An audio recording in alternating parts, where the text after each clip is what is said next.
Hello दोस्तों, नमस्कार। विशाल classes में आप सबका स्वागत है। आज हम लोग इतिहास का शुरुआत से स्टार्टिंग करते हैं और यहाँ से लेकर के अंत तक सारे चैप्टर बाय चैप्टर हम लोग डिस्कस करेंगे। ठीक है। भारतीय इतिहास में हम लोग पढ़ेंगे। ठीक है। इतिहास के पिता जो है हेरोडोटस है। इतिहास का पिता कौन है? इसका जनक हेरोडोटस है। इतिहास को हम लोग 3 भागों में ऐसे विभाजित करते हैं, जो क्या होता है? एक प्रागैतिहास काल, जिसका कोई लिखित साक्ष्य प्राप्त नहीं होता है। कोई लिखित साक्ष्य प्राप्त नहीं होता है। ठीक है। जिसका कोई लिखित साक्ष्य नहीं है, इस प्रकार के इतिहास को हम लोग प्रागैतिहासिक काल कहते हैं। आद्य इतिहास जो है, जिसमें हमें क्या मिलता है? जिसमें लिपि के साक्ष्य तो मिलते हैं परंतु पढ़ा नहीं जाता। जिसमें लिखित साक्ष्य मिलते हैं, लेकिन लिपि को पढ़ा नहीं जा सका है। ठीक है। अभी तक इसमें लिपि मिल गया, किस तरह से लिखा जाता है, क्या लिखा जाता है, लेकिन उस लिपि से हमें क्या मिल रहा है? कोई जानकारी प्राप्त नहीं हो रही कि क्या लिखा है। उस लिपि को अभी तक हम लोग पढ़ नहीं पाए हैं, समझ नहीं पाए हैं। ठीक है। पढ़ा नहीं जा सका है। तो इस प्रकार के सब इतिहास को हम लोग क्या कहते हैं? आद्य इतिहास कहते हैं। और एक इतिहास होता है, ठीक है, जहाँ से लिखित साक्ष्य मिलता है, जहाँ से लिखित साक्ष्य मिलता है और पढ़ा भी जाता है। ठीक है। और पढ़ा समझा जाता है, उसे इतिहास कहते हैं। जैसे अभी का इतिहास जहाँ तक हम लोग पढ़ेंगे, ठीक है, वो सारे इतिहास जो नीचे हम लोग का इतिहास में जिससे हमें सारे लिखित साक्ष्य मिल जाता है, उसे पढ़ लेते हैं, समझ जाते हैं, उसे हम लोग इतिहास कहते हैं। प्रागैतिहासिक काल का जो इतिहास है, उसे जैसे इसका कौन सा सभ्यता? पाषाण काल आ जाएगा। पाषाण काल। और इसमें यदि लिपि मिला है तो पढ़ा नहीं जाता, तो ये सिंधु घाटी सभ्यता। ठीक है। एग्जाम्पल फॉर मिला। इसमें जो है हम लोग का, इसमें छठी शताब्दी से, ठीक है, छठी शताब्दी से लेकर के ईसा पूर्व से प्रारंभ होने वाला काल जो होता है, छठी शताब्दी ईसा पूर्व से प्रारंभ जितना भी इतिहास है, इसके बाद से सारा पढ़ा लिखा गया, समझा जाता है। तो ये हम लोग का हो गया इतिहास का थोड़ा सा परिचय, जो हम लोग को जानकारी रखना जरूरी होता है कि इतिहास किस तरह से विभाजित हो रहा है। ठीक है। आगे जो है हम लोग का डिवाइडेड करते जाएंगे और चैप्टर बाय चैप्टर इसका हल करेंगे। ठीक है।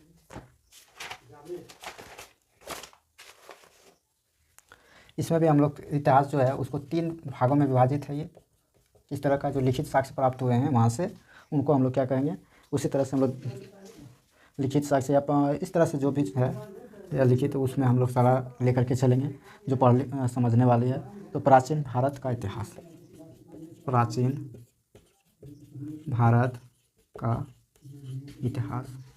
क्या है? प्राचीन भारत का इतिहास, जो सिंधु घाटी की सभ्यता से लेकर कहाँ से कहाँ तक? सिंधु घाटी सभ्यता से लेकर के दिल्ली सल्तनत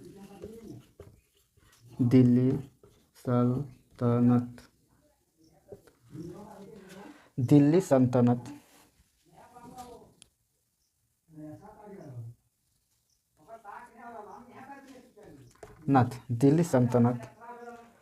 की स्थापना, ठीक है, स्थापना के पहले तक यानी हमें प्राचीन भारत का इतिहास जो हम लोग लेंगे और पढ़ेंगे, इसमें डिस्कस करते जाएंगे, तो सिंधु घाटी सभ्यता से लेकर के दिल्ली सल्तनत के स्थापना के पहले तक, ठीक है, वो हो जाएगा हम लोग का प्राचीन भारत का इतिहास का भाग। ईस्वी में देखेंगे तो हम लोग का कितना होगा? 300 ईसा पूर्व, ठीक है, से लेकर के 8वीं सदी तक। ठीक है, कहाँ तक? 8वीं सदी तक हम लोग चर्चा करेंगे। ठीक है, दूसरा हो गया हम लोग का, दूसरा हो गया कि मध्यकालीन। ठीक है,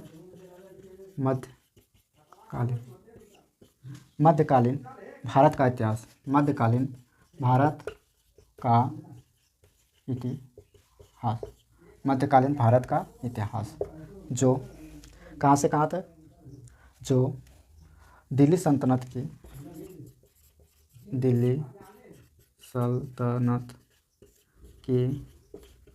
स्थापना से लेकर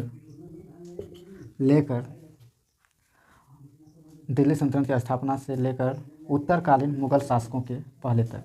उत्तरकालीन मुगल शासकों की स्थापना के पहले तक। ठीक है, यहाँ तक यानी 1206 ईस्वी से लेकर के 1707 ईस्वी तक की सारे घटनाओं को पढ़ेंगे चैप्टर बाय चैप्टर। तो ये हम लोग का मध्यकालीन भारत का इतिहास कहलाएगा। यहाँ से 1206 ईस्वी से 1707 ईस्वी तक की सारी घटनाओं को मध्यकालीन भारत का इतिहास में आएगा। तीसरा नंबर है आधुनिक भारत का इतिहास। आधुनिक भारत का इतिहास। ठीक है, आधुनिक भारत का इतिहास उत्तरकालीन मुगल शासकों की स्थापना से। ठीक है, ये जो चलेगा उत्तरकालीन मुगल शासकों की स्थापना, यहाँ से हम लोग उत्तरकालीन मुगल शासकों की स्थापना से लेकर के भारत की स्वतंत्रता भारत की स्वतंत्रता प्राप्ति तक की सारे घटनाओं को जो जिसमें अध्ययन करते हैं हम लोग, तो वो आधुनिक भारत का इतिहास कहलाता है। यानी 1707 ईस्वी से लेकर के 1947 ईस्वी तक की घटना को क्या कहते हैं? आधुनिक भारत का इतिहास कहलाता है। तो ये हम लोग का भारत का जो परिचय हो गया कि भारतीय इतिहास को हम लोग कहाँ से कहाँ तक पढ़ेंगे, कैसे पढ़ते हैं, कैसे डिवाइडेड है, ये सारी चीज़ों के बारे में हम लोग डिस्कस कर लिए। अब हम लोग चलते हैं बारी बारी से। अब हम लोग चलेंगे सबसे पहले प्राचीन भारत का इतिहास। ठीक है, फिर मध्यकालीन भारत का इतिहास, फिर आधुनिक भारत का इतिहास के बारे में अध्ययन करें। तो सबसे पहले हम लोग का सिंधु घाटी सभ्यता यानी प्राचीन भारत इतिहास में हम लोग क्या पढ़ेंगे? प्राचीन भारतीय इतिहास। भारतीय इतिहास में प्राचीन काल के भारत का इतिहास जो है वो हम लोग पढ़ेंगे। सबसे पहला जो है हम लोग का टॉपिक होगा सिंधु घाटी सभ्यता। सिंधु घाटी की सभ्यता अब हम लोग को डिस्कस करना है, जानना ज़रूरी है। वो बेसिक चीज़ थे, उसे डिवाइडेड करके रखना, जानना ज़रूरी है। ठीक है, तो सिंधु घाटी की सभ्यता से ही क्वेश्चन हम लोग को बहुत बार पूछा गया है। ठीक है, तो उससे हमें भी देखना है कि कैसे क्वेश्चन पूछा जाता है और कहाँ से पूछा जाता है, किस टाइप से पूछा जाता है, तो उसके बारे में हम लोग डिस्कस करते जाएंगे। और ऐसे पढ़ना है कि हमें याद भी रह जाए, न ऐसे रटना पड़े, न उसको बार बार लिखना पड़े। ठीक है, समझदारी के साथ में हमें क्या करना है, समझते हुए आगे बढ़ना है। ठीक है, तो सबसे पहले इसका नोट्स भी बना के आप रख सकते हैं, ताकि कभी यदि माइंड से उतर भी जाए तो एक बार दो बार पढ़ने से ये क्या होगा, याद भी हो जाएगा। तो सबसे पहले हम लोग सिंधु घाटी की सभ्यता के बारे में, यानी सिंधु घाटी की सभ्यता भारत का सबसे प्राचीन सभ्यता है। तो हम लोग लिख सकते हैं क्या है ये, सिंधु घाटी की सभ्यता भारत की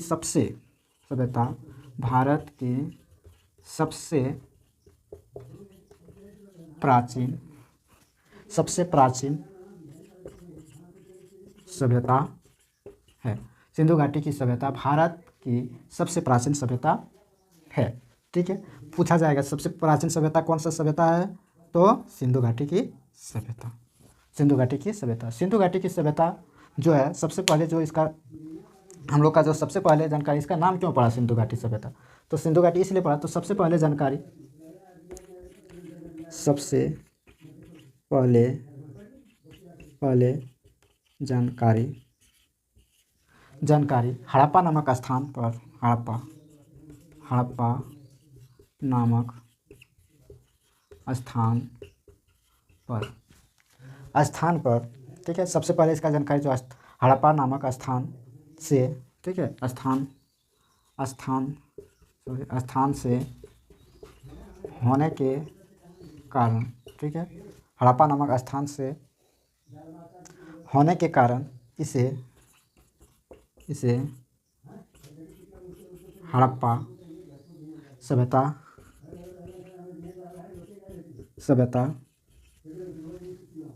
कहा जाता है। ध्यान दो, सबसे पहले जानकारी जो हड़प्पा नामक स्थान से होने के कारण इसे हड़प्पा सभ्यता कहा जाता है। सिंधु घाटी का सभ्यता का दूसरा नाम जो है वो क्या है, हड़प्पा सभ्यता, ठीक है। इसमें जो है सबसे यदि लगभग सिंधु घाटी सभ्यता में लगभग 1400 बस्तियाँ खोजी जा चुकी है। कितना, 1400 बस्तियाँ, ठीक है, 1400 बस्तियाँ खोजी जा चुकी है, ठीक है। कितने बस्तियाँ खोजी जा चुकी है, 1400, लगभग 1400, और लगभग 925 बस्तियाँ भारत में, 925 बस्तियाँ भारत में तथा 475 बस्तियाँ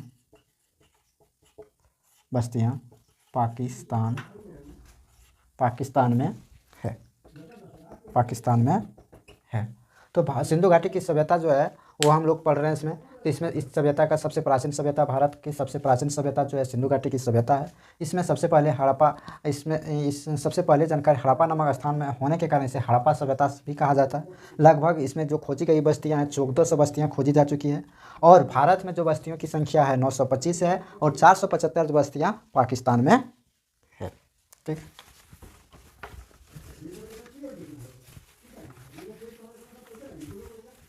आगे है कि सिंधु सभ्यता भारत की पहली नागरीय सभ्यता थी। सिंधु घाटी की जो सभ्यता है, सिंधु घाटी की सभ्यता सिंधु घाटी सभ्यता भारत की पहली नागरीय सभ्यता है, पहली नागरीय सभ्यता है, ठीक है। सभ्यता नागरीय सभ्यता थी, है नहीं थी, ठीक है। सिंधु घाटी की सभ्यता भारत की पहली नागरीय सभ्यता थी। सबसे पहले जानकारी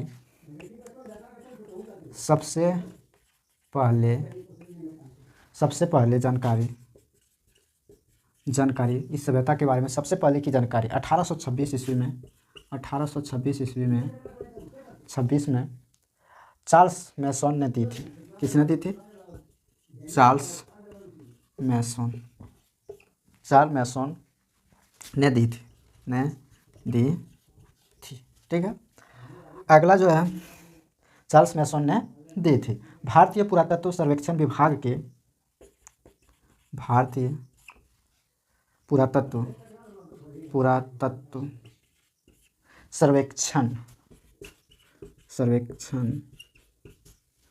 सर्वेक्षण विभाग के महानिदेशक, निदेशक के सर्वेक्षण विभाग के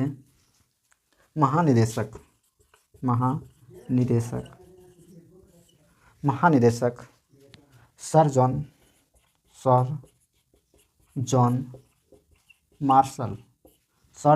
मार्शल के समय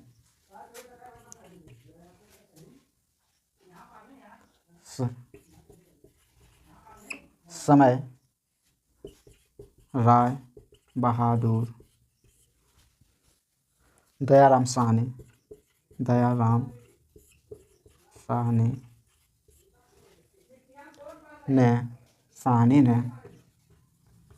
साहनी ने 1921 ईस्वी में हड़प्पा की खोज की तथा ठीक है। तो यहाँ पर हम लोग सिंधु घाटी की सभ्यता भारत की पहली नागरिक सभ्यता थी। सबसे पहले जानकारी 1826 ईस्वी में चार्ल्स मैसन ने दी थी। भारतीय पुरातत्व सर्वेक्षण विभाग के महानिदेशक सर जॉन मार्शल के समय राय बहादुर दयाराम साहनी ने 1921 ईस्वी में हड़प्पा की खोज की। तो हड़प्पा की खोज किसने की? तो दयाराम साहनी ने की। कब की? 1921 ईस्वी में हड़प्पा सभ्यता की खोज की। ठीक है। तो ये कब किसने दिया था सबसे पहले जानकारी? 1826 ईस्वी में चार्ल्स मैसन ने दी थी। ठीक है। दयाराम साहनी ने जो है ये खोज किया था। ठीक।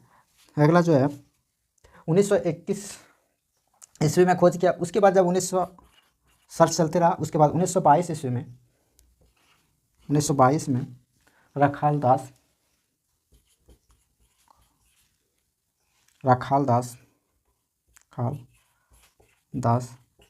बनर्जी ने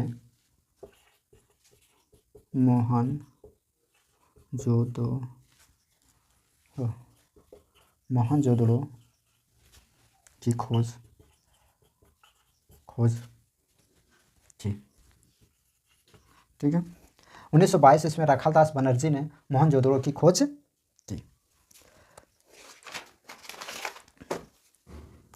ठीक।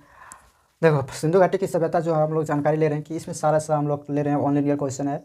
जितना भी सारे क्वेश्चन को हम लोग पूछा जाता है इसी टाइप से पूछा जाता है। इसमें हम लोग का कोई छूट नहीं रहा है। ठीक है। और जो भी है सारा चीज़ को हम लोग तो ये हो गया हम लोग का, और ये याद भी होते जा रहा है हम लोग।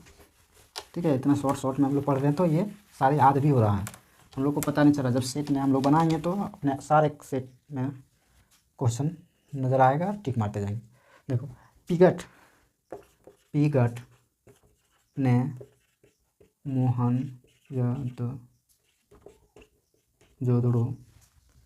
मोहनजोदड़ो और हड़प्पा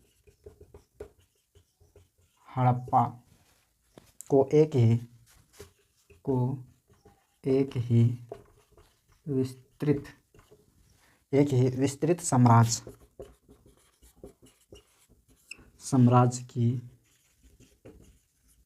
की जुड़वा राजधानियाँ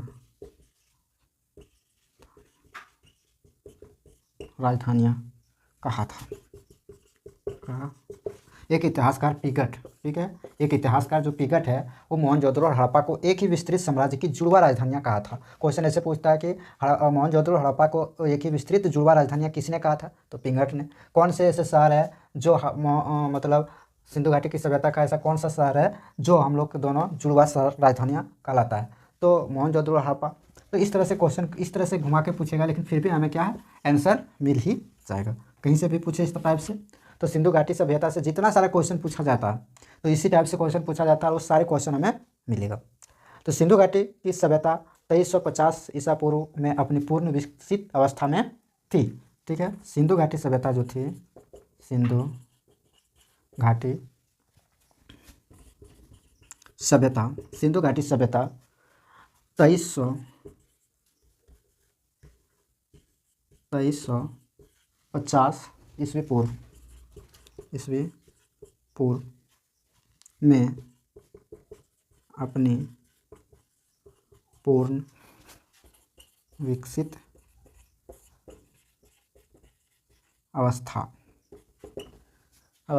पूर्ण विकसित अवस्था में थी।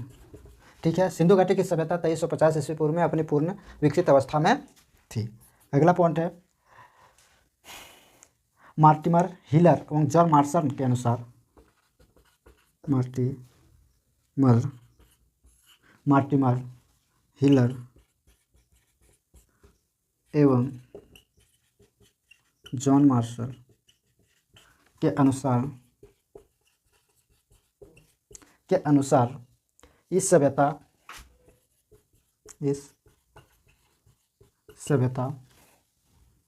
की उत्पत्ति मेसोपोटामिया की सभ्यता से हुई थी। मेसोपोटामिया की सभ्यता से हुई थी। ठीक है। सिंधु सभ्यता का क्षेत्र जो है, सिंधु सभ्यता का क्षेत्र त्रिभुजाकार था। कैसा था? त्रिभुजाकार था। ठीक है। तो ये हम लोग का सिंधु घाटी की सभ्यता के बारे में हम लोग जान रहे हैं पॉइंट बाय पॉइंट। तो पिंगट और मोहनजोदड़ो और हड़प्पा को एक ही विस्तृत साम्राज्य की जुड़वा राजधानियां कहा था। सिंधु घाटी सभ्यता 2350 ईसा पूर्व में अपनी पूर्ण विकसित अवस्था में थी। पूरा विकसित हो चुका था 2350 ईस्वी पूर्व में। ठीक है। मार्टिमर, हिलर एवं जॉन मार्शल के अनुसार इस सभ्यता की उत्पत्ति मेसोपोटामिया की सभ्यता से हुई थी। मार्टिमर और हिलर, जॉन मार्शल जो है वो उनके अनुसार जो इस सभ्यता की उत्पत्ति हुआ तो किसके समय में हुआ था? तो मेसोपोटामिया की सभ्यता से हुई थी। सिंधु घाटी सभ्यता का क्षेत्र जो है, सभ्यता का क्षेत्र त्रिभुजाकार था। किस तरह से है? त्रिभुजाकार। इसका क्षेत्र इस तरह से बांटा हुआ है। ठीक है। इस तरह से फैला हुआ है, त्रिभुजाकार के रूप में फैला हुआ है, त्रिभुज के आकार में फैला हुआ है। ठीक है। आगे पॉइंट हम लोग डिस्कस करते हैं। इसका जो क्षेत्रफल है, क्षेत्रफल कितना है? 12,99,600 वर्ग किलोमीटर में। ठीक है। किलोमीटर में जो उत्तर से दक्षिण की लंबाई, जो उत्तर से दक्षिण की लंबाई कितनी है? 1400 किलोमीटर। कितना है? 1400 किलोमीटर। तथा पूरब से पश्चिम की लंबाई, 1600 किलोमीटर थी। 1600 किलोमीटर। यह है सिंधु घाटी की सभ्यता का क्षेत्रफल, इतना हो गया। और इसका उत्तर से दक्षिण की लंबाई 1400 किलोमीटर तथा पूरब से पश्चिम की लंबाई 1600 किलोमीटर है।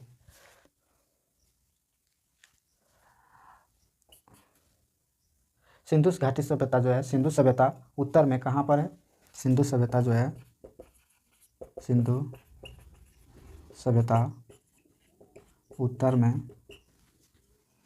में कहाँ पर है? मांडा जम्मू। ठीक है। सिंधु सभ्यता उत्तर में मांडा जम्मू में। दक्षिण कहाँ से कहाँ तक है? दक्षिण में कहाँ पर है? दक्षिण में दायमाबाद।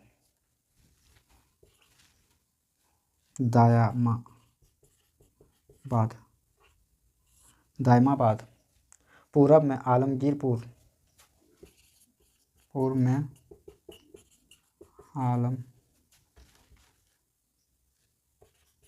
आलमगीरपुर। पश्चिम में मकरान तट बलूचिस्तान और सुतकंडोर तक फैली है। मकरान तट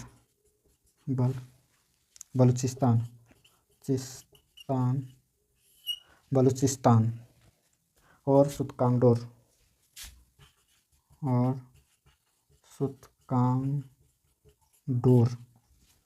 तक फैला हुआ।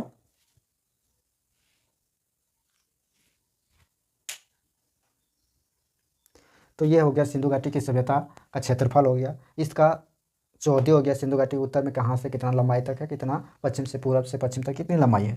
तो 1400 उत्तर से दक्षिण तक में है, पूरब से पश्चिम तक में 1600 है। सिंधु घाटी उत्तर में मांडा जम्मू है, दक्षिण में दायमाबाद है, पूरब में आलमगीरपुर है, पश्चिम में मकरान तट बलूचिस्तान और सुतकंडोर है। तो ये सब जानना जरूरी है। क्षेत्रफल इकाई, दहाई, सैकड़ा, हज़ार, 10,000, लाख, 10 लाख, यानी 12,99,600 वर्ग किलोमीटर है।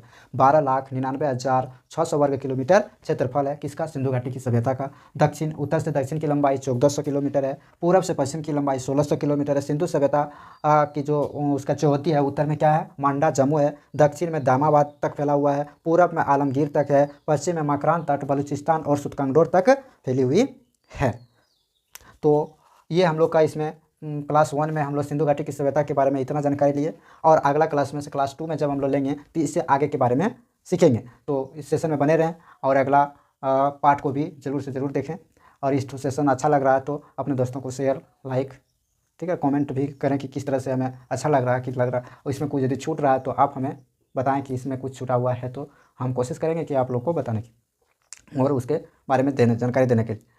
तो अच्छा लग रहा है तो ज़रूर सब्सक्राइब करें। धन्यवाद।